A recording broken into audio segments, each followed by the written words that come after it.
Assalamualaikum warahmatullahi wabarakatuh.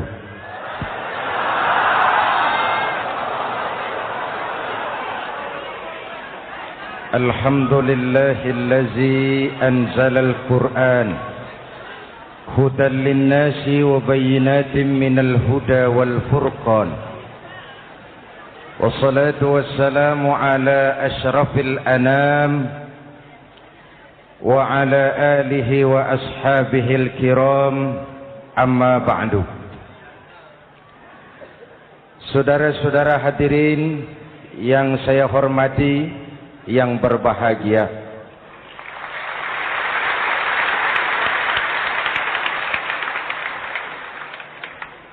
kali ini dalam suasana memperingati nuzulul Quran,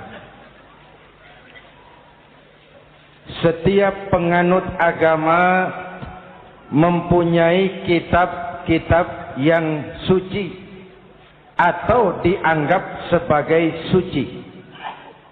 Semua agama. Orang Nasrani punya kitab Injil. Orang Yahudi punya kitab Taurat. Orang Hindu punya kitab Weda. Orang Buddha punya kitab Tripitaka. Pengikut Konghucu punya kitab Tao Te Ching. Orang Majusi pengikut Zoroaster punya kitab Zen Avesta. Orang kebatinan punya kitab Serat Centani, Hidayat Jati atau Darmo Gandul.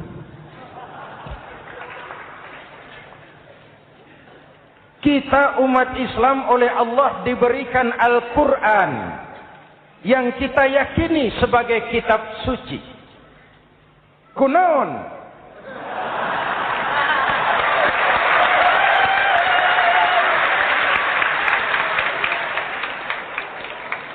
Apa kunaon itu? Kenapa sih kita yakin Quran itu kitab suci? Pertama, ajarannya sesuai dengan fitrah manusia. Suatu kitab dinamakan suci kalau konsep ajarannya sesuai dengan fitrah. Contoh, ini laki-laki ini seneng nggak sama perempuan? Normal. Kalau nggak seneng saya ragu-ragu. Perempuan seneng nggak sama laki-laki?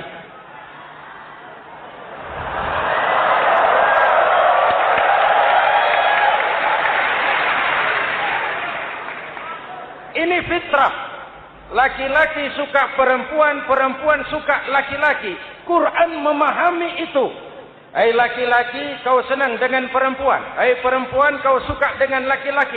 Oke, lewat sini, lewat pintu yang disebut nikah. Kalau kitab suci melarang nikah, itu bertentangan dengan fitrah manusia. Maka dalam Quran, mulai dari umat sampai ulama dan segala profesi dianjurkan nikah. Kalau kiai tidak boleh nikah, saya pilih mengundurkan diri, Pak.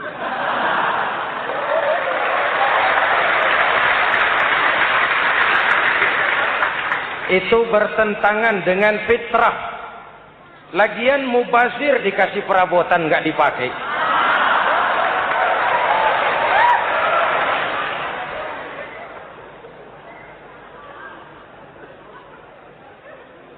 Fitrah. Contoh lagi, manusia perlu makan. Kalau ada kitab suci menyuruh puasa terus dari pagi sampai sore, sampai malam, sampai pagi lagi, eta teh kitab gelo.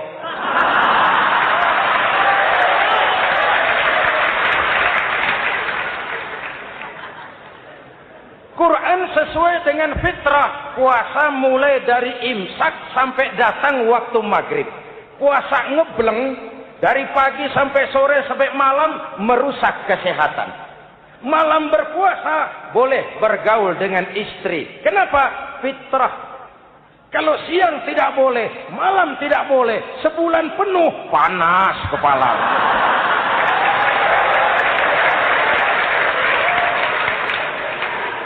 Rontok rambut. Hadirin yang saya hormati, itu yang pertama. Yang kedua, kita yakini Quran sebagai kitab suci karena isinya tidak saling bertentangan, konsekuen, konsisten.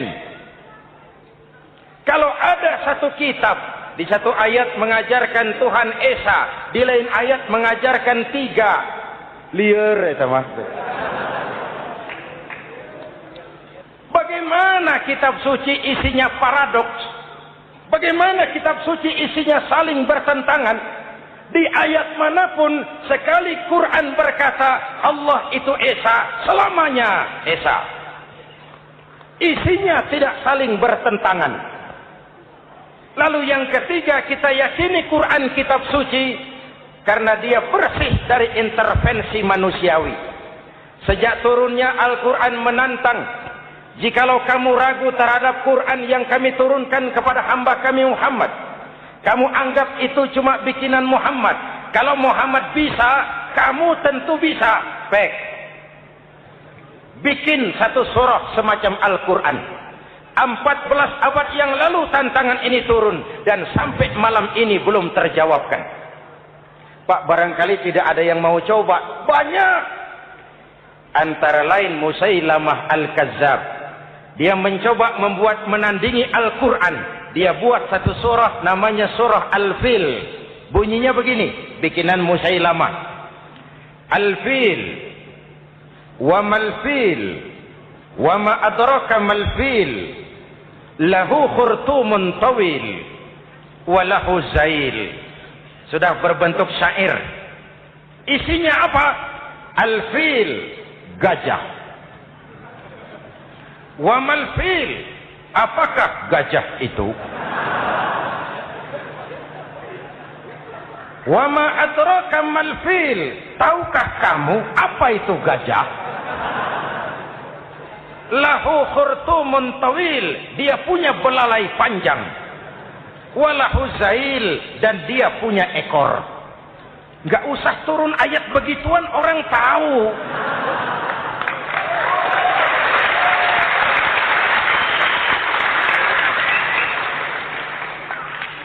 Kalau redaksi mendekati, maka isi jauh panggang dari api.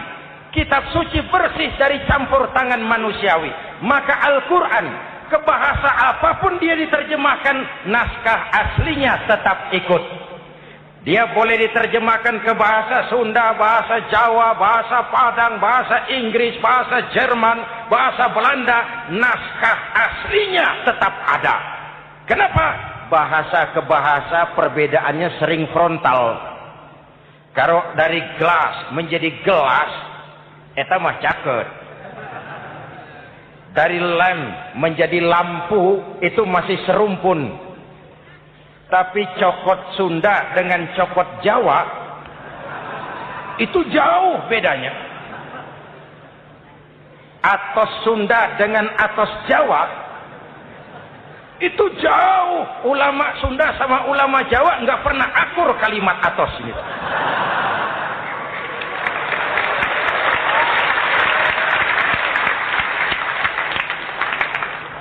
Inilah kebenaran janji Allah. Inna nahnu nazalna zikra wa inna lahu lahafizun.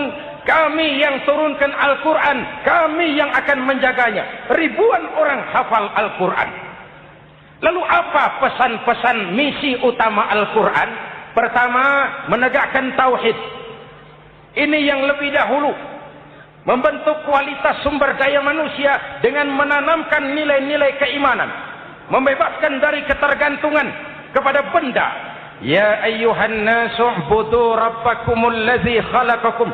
Hai manusia, Tuhanmu yang perlu kau sembah hanyalah Tuhan yang telah menciptakan kamu. Jangan menyembah Tuhan yang tidak pernah menciptakan kamu. Mengapa kau menyembah harta padahal dirimu lebih berharga dari harta?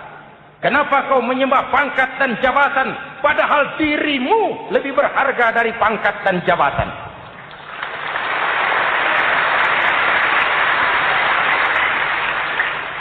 Diajak rasio berpikir, Tuhanmu yang perlu kau sembah hanyalah Tuhan yang menciptakan kamu. Dan Tuhan yang menciptakan kamu itu Tuhan yang lam yalid walam yulad, yang laisa kamislihi syai'un, dan itulah Allah Subhanahu wa taala. Ayo orang teh, ayeuna teh. Boleh pakai teh? Ayeuna teh, kita teh. Kalau kepada syirik jali, syirik yang terang-terangan, insya Allah tidak. Nyata-nyata menyembah berhala, tidak. Nyata-nyata menyembah pohon, tidak. Nyata-nyata berkeyakinan Tuhan lebih dari satu, tidak. Tapi kita sering terjebak pada syirik kecil, syirik khafi, syirik yang tersamar. Saya sejak pakai cincin ini, jangankan anak gadis, nenek-nenek ngelihat saya cincin. Jangankan anak gadis, nenek-nenek lihat saya lemes. Cincin. Ini saya sejak ada perkutut di rumah ini dagang lancar perkutut. Ini Ramadan bulan penempaan nilai-nilai keimanan. Misi utama Quran menegakkan tauhid, memerangi kemusyrikan, membebaskan manusia dari ketergantungan kepada benda. Dari situ kualitas sumber daya manusia dimulai. Saya sering mengungkapkan selama ini sistem pendidikan kita cuma mengisi otak, bukan membentuk watak. Otak diisi segala macam ilmu, tapi hati kosong, agama rapuh, akhirnya moral rendah. Muncul manusia-manusia yang pintar, cuma sayang tidak benar. Indonesia kita bangkrut, Indonesia kita terpuruk, Indonesia kita sakit sekarang ini. Kan ulahnya orang-orang yang pintar tapi tidak benar.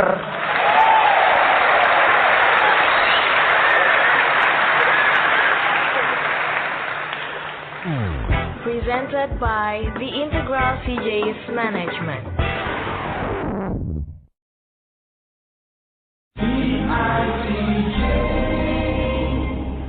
Dan kalau saya bicara kayak begini, ini bukan pidato politik, ini nurani.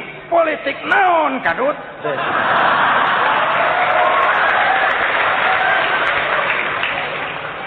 Ini nurani, ini tanggung jawab sebagai anak bangsa. Ibu bapak, saudara-saudara hadirin yang saya hormati. Rasul kalau masuk sepertiga yang akhir, sing-singkan lengan baju, hamparkan sajadah, lebih banyak di masjid daripada di rumah. Itu Rasul. Maka sepertiga yang akhir masjid makin ramai. Lihat Masjidil Haram. Lain dengan kita. Sepertiga yang akhir masjid mulai mengalami kemajuan. Safnya makin maju.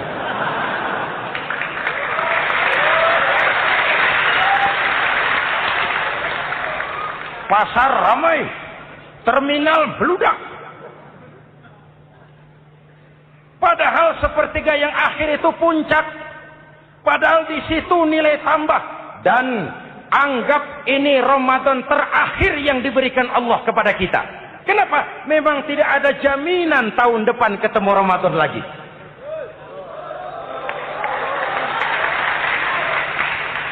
Anggap ini Ramadan terakhir yang diberikan Allah kepada kita. Tidak ada jaminan tahun depan Ramadan akan ketemu lagi. Tidak ada jaminan. Manfaatkan peluang ini untuk melakukan pemutihan. Semua kita melakukan introspeksi. Tidak tahu kita Ramadan tahun depan nanti masih ketemu apa tidak. Sebagaimana kita tidak tahu kita masih hidup atau tidak. Hadirin yang saya hormati. Misi kedua Al-Quran, persaudaraan, kebersamaan atas dasar keadilan dan kebenaran. Manusia bersuku-suku, ya. Manusia berbangsa-bangsa, memang. Itu diakui oleh Al-Quran. Inna khalaqnakum min dzakari wa unsa wa ja'alnakum syu'uban wa qabaila. Kami ciptakan kamu dari laki-laki dan perempuan. Kami jadikan kamu bersuku-suku dan berbangsa-bangsa.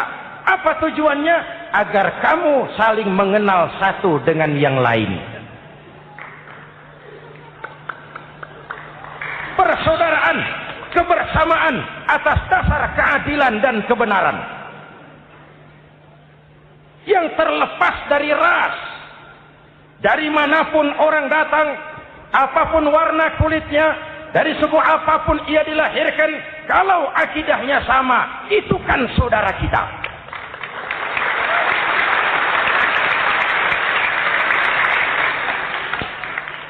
Seperti di masjid, kita tidak peduli dari mana kita datang. Yang datang dari kidul, madhab ngulon mang. Yang datang dari sebelah lor, madhab ngulon mang. Yang datang dari sebelah wetan, madhab kulon mang. Yang datang dari kulon, madhab ngulon. Bukan soal dari mana kau datang, tapi satu arah menghadapmu. Kau mau Betawi, mau Sunda, mau Jawa, mau Padang, mau Aceh, mau Batak, mau Ambon, kita satu nusa, satu bangsa, satu bahasa. Marilah kita jadi lem perekat buat lingkungan kita di saat keutuhan kita sebagai bangsa sedang dalam ujian berat. Semangat kebersamaan atas dasar keadilan. Tidak ada mayoritas menekan minoritas. Umat Islam itu kalau besar, dia mampu melindungi yang kecil. Kalau kecil, dia bisa menjaga diri. Tiap solat Jumat khatib berpesan pada akhir khutbah kedua, Innallaha ya'muru bil adli wal ihsan. Innallaha ya'muru bil adli wal ihsan. Allah memerintahkan kamu menegakkan keadilan dengan argumen, bukan dengan sentimen. Mengajak, bukan mengejek. Merangkul, tidak untuk tujuan memukul. Kalau sebagai bangsa kita utuh, kompak dan bersatu, saya yakin kita akan bisa mengatasi kesulitan-kesulitan sekarang ini.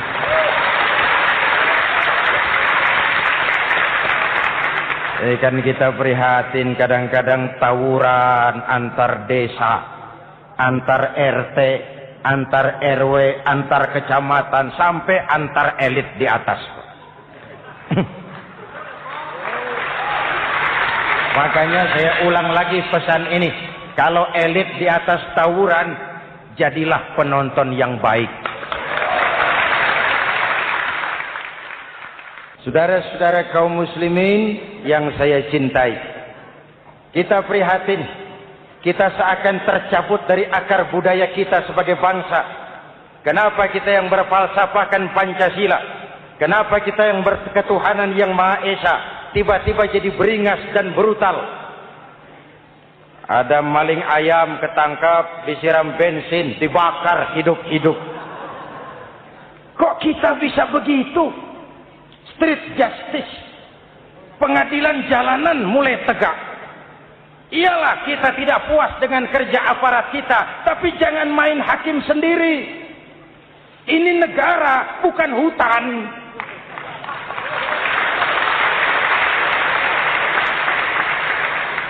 Jangan mencegah kemunkaran dengan menegakkan kemunkaran baru. Oleh hal-hal yang sepele, yang mestinya kita bisa mencari jalan keluar dengan baik. Ayo, luruskan saf, rapatkan barisan, satukan langkah, tautkan hati. Kita satu umat yang satu, diikat oleh Al-Quran. Hanya dengan kebersamaan kita akan mampu menata hari esok yang lebih baik atas dasar keadilan dan kebenaran.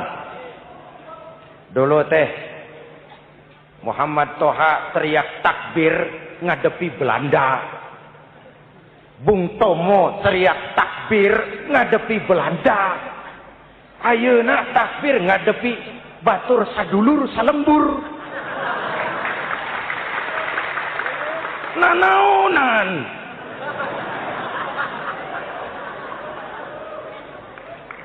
Bung Tomo teriak takbir, Muhammad Toha teriak takbir, yang dihadapi jelas penjajah Belanda. Kita ngadepi saudara sendiri, Allahu Akbar. Yang sana teriak, Allahu Akbar. Setan tepuk tangan di tengah.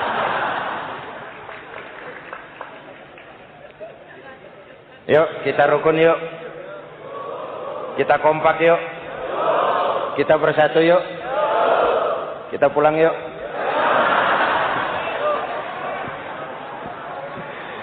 Ini misi kedua. Misi yang ketiga, Al-Quran membebaskan manusia dari gaya hidup sekuler. Quran mengingatkan, awas bung, ada hidup sesudah mati, ada akhirat sesudah dunia. Lebih untung orang yang percaya akhirat daripada yang tidak. Paling tidak hidupnya normatif. Contoh, saudara yakin akhirat ada, lalu saudara hidup baik-baik, menjauhi yang munkar, meninggalkan yang haram, saudara sujud, puasa, jihad, lalu saudara mati.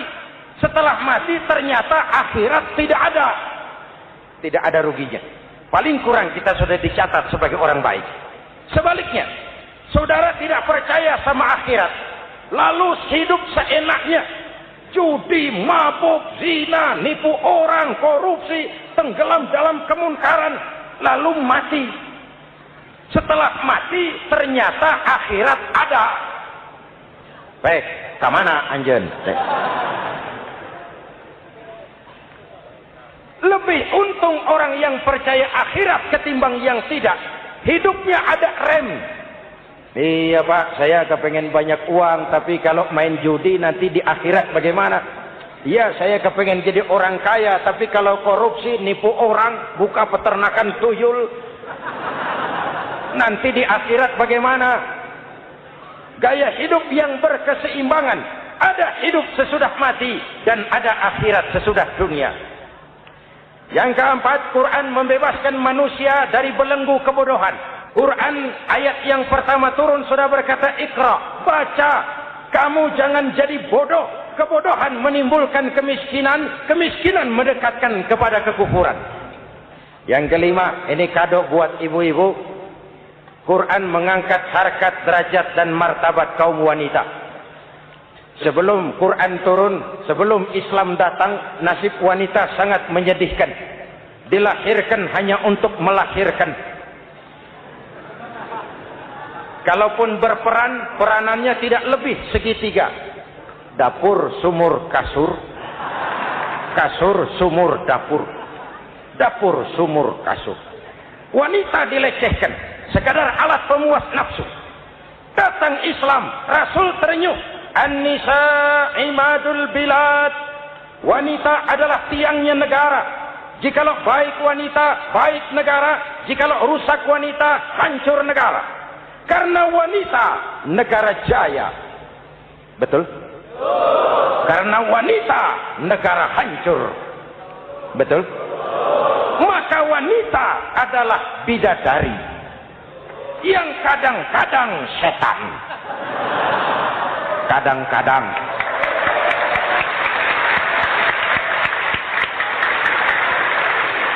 Ini yang hadir di sini bidadari semua. Ibu bapak, saudara-saudara hadirin yang saya hormati. Lalu bagaimana sikap kita terhadap Al-Quran? Quran sendiri menjelaskan, "Tsumma awrasnal kitaba allazina istafaina min ibadina." Kemudian kami wariskan kitab Al-Quran yang kami pilih buat hamba-hamba kami yang terpilih. Luar biasa. Umatnya umat pilihan, Rasulnya Rasul pilihan, kitabnya pun kitab pilihan. Kami wariskan Al-Quran kepada hamba-hamba kami yang kami pilih. Bagaimana sikap mereka setelah menerima Al-Quran? Terbagi tiga. Pertama, faminhum zalimun li nafsihi. Di antara mereka ada yang setelah menerima Al-Quran lalu zalim kepada dirinya sendiri. Diterimanya Al-Quran dengan lidahnya, tapi ditolak dengan perbuatannya. Mulutnya menjunjung Al-Quran, perbuatannya menginjak Al-Quran. Quran bilang ke barat, dia pergi ke timur. Quran bilang ke selatan, dia berangkat ke utara. Quran bilang haram, dia terjang. Quran bilang halal, dia tidak mau. Orang seperti itu tidak zalim kepada Allah, tapi zalim kepada dirinya sendiri. Apa kalau kita tidak sholat, Allah rugi? Apa kalau kita tidak bayar zakat, Tuhan bangkrut? Apa kalau sedunia tidak ada yang sujud, Tuhan berhenti jadi Tuhan? Kita mau lakon apa, Allah tetap Allah. Kau mau jadi orang baik-baik, mau jadi bajingan paling tengik, mau jadi orang soleh, mau jadi orang salah, Allah tetap Allah. Kita hanya zalim kepada diri kita sendiri. Ini kelompok pertama, menerima Quran dengan ucapannya, tapi menolak dalam perbuatannya. Mudah-mudahan kita yang termasuk golongan ini. Amin. Yang kedua, wa minhum muqtasid. Di antara mereka ada yang menerima Quran 50-50. Separuh-separuh. Yang enak dilaksanakan, yang berat ditinggal. Padahal pada sisi lain Quran mengajarkan masuklah ke dalam Islam secara total. Kafah, jangan separuh-separuh. Ini watak munafik. Kalau dilihat Islam menguntungkan, rame-rame teriak Islam. Ketika diminta berjihad, diminta berkorban, diminta zakat, rame-rame mengundurkan diri. Saya bangkrut Pak, saya miskin Pak, saya pailit Pak. Mental itu dalam awal-awal Baqarah dijelaskan. Kullama adha'a lahum masyaw fi wa idza azlama alaihim qamu. Kalau terang mereka berangkat, kalau gelap mereka mandek. Itu ciri orang munafik beragama. Kalau Islam menguntungkan, rame-rame teriak Islam. Ketika diminta berjihad, berkorban, berjuang, rame-rame mengundurkan diri. Muqtasid. Golongan yang ketiga, ini yang ideal. Wa minhum sabiqum bil khairati biiznillah. Di antara mereka ada yang setelah menerima Al-Quran, lalu berlomba-lomba mengamalkannya. Berlomba-lomba melaksanakannya. Jangan sampai yang baca Quran dengan suara merdu dapat piala, yang mengamalkan Quran dengan konsekuen dapat penjara.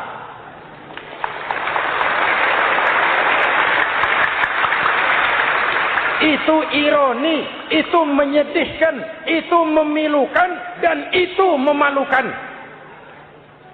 Pilihan terserah kita. Satu hadis Rasulullah mengajarkan begini. Man ja'alal Qur'ana amamahu qadahu ilal jannah wa man ja'alal Qur'ana khalfahu saqahu ilan nar. Siapa yang meletakkan Quran di depannya, dijadikannya Quran sebagai imam, Quran akan membimbing dia ke surga. Surga dunia, lebih-lebih surga akhirat. Sebaliknya, siapa yang meletakkan Quran di belakang, dibelakanginya ajaran Quran, Quran akan mendorong dia ke neraka. Neraka dunia, lebih-lebih neraka akhirat. Quran imam apa makmum? Kita makmum apa imam? Makmum ikut imam apa imam ikut makmum? Makmum ikut imam. Jikalau Quran adalah imam, jikalau kita adalah makmum, ke barat kata Quran, ke barat kita berangkat. Ke timur kata Quran, ke timur kita menuju. Halal kata Quran, itu yang kita ambil.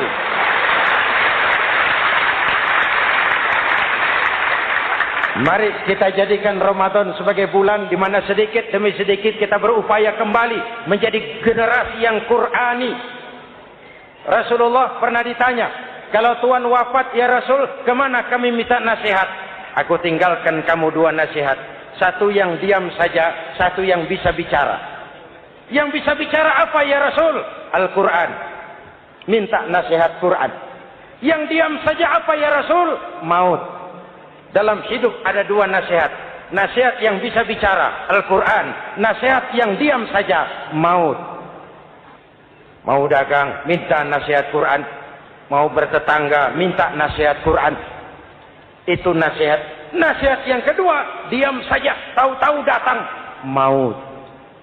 Makanya anggap ini Ramadan terakhir yang diberikan Allah kepada kita. Karena tahun depan tidak ada jaminan kita bertemu Ramadan. Manfaatkan 10 yang akhir untuk meningkatkan nilai ibadah kita kepada Allah Subhanahu wa taala. Hadirin, kita sudah mendekati akhir, saya akan baca doa. Mari kita Fatihah. Semoga kita semua dalam perlindungan Allah. Ala hadhihi niyyah wa ila hadratin nabi. Al-Fatihah.